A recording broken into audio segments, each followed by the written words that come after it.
है। मैं वर्ष 2021 बैच की IAS हूँ।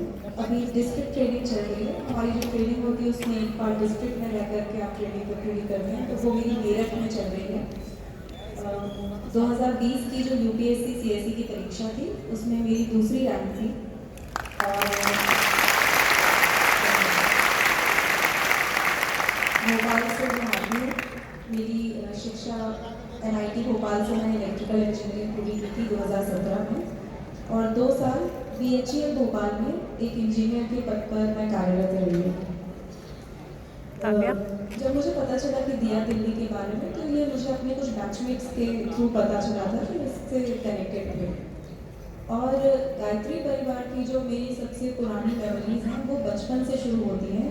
मेरे बड़ी मम्मी और बड़े पापा इस परिवार से जुड़े हुए थे, और हमारे घर के मंदिर में शुरू से ही एक वो बड़े फेमस सी फोटो है, बीच में गायत्री माता है, जो गुरु जी हैं ऊपर, और एक साइड माता जी की फोटो है। वो फोटो मैं बचपन से देख के बड़ी हुई हूँ।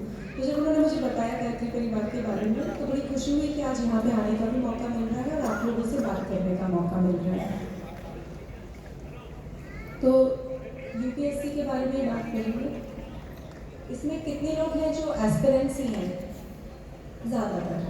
ठीक है, तो फिर और एस्पिरेंट से बात करना तो बट सबसे अच्छा एक्सपीरियंस होता है, क्योंकि उस जर्नी को ही जी करके यहाँ आए हैं। तो कुछ चीज़ें होती हैं जो हम आपके साथ शेयर करना चाहते हैं।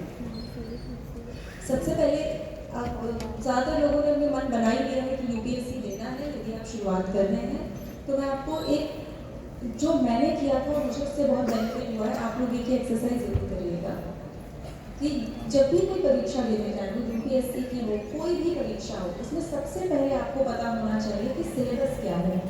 हम में से बहुत लोग ये गलती करते हैं कि हम सिलेबस के बारे में ही नहीं पढ़ते। सबसे पहले आप जाकर के सिलेबस को पढ़िए जो UPSC की वेबसाइट पे दिया हुआ है, और पिछले वर्ष में आए हुए क्वेश्चंस को पढ़िए। जब आप टॉपिक वाइज सिलेबस को पढ़ेंगे तो आपको ज़्यादा समझ में नहीं आएगा। आपको लगेगा कि हाँ कुछ लिखा हुआ है कि salient features of Indian history.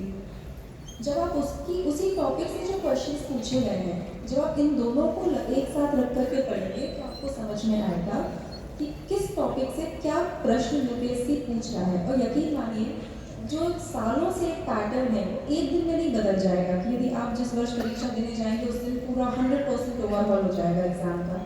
एक ट्रेंड है, इसी जिसको हम कहते हैं ना, कई लोग एक टर्म यूज़ करते हैं स्मार्ट प्रिपरेशन, स्मार्ट स्टडी। यही स्मार्ट स्टडी है जहाँ पे आपको ये समझ में आ जाए कि आपको क्या करना है और क्या नहीं करना है। अपने आप को डायरेक्शन देना ही स्मार्ट स्टडी है। तो ये आप एक्सरसाइज ज़रूर करिएगा। मुझे बहुत बेनिफिट हुई थी। आपको किसी से ये नहीं पूछना पड़ेगा कि एग्ज़ाम के लिए इम्पॉर्टेंट क्या है। आपको खुद पता है भाई, जो पूछा जाता है वो इम्पॉर्टेंट है, बार बार पूछा जाता है वो इम्पॉर्टेंट है, उसको ज़्यादा डिटेल में पढ़ना है। ये एक्सरसाइज आप करें, इससे आपको अपने सिलेबस को स्ट्रीमलाइन करने में हेल्प मिलेगी। हर टॉपिक को जो भी UPSC के सिलेबस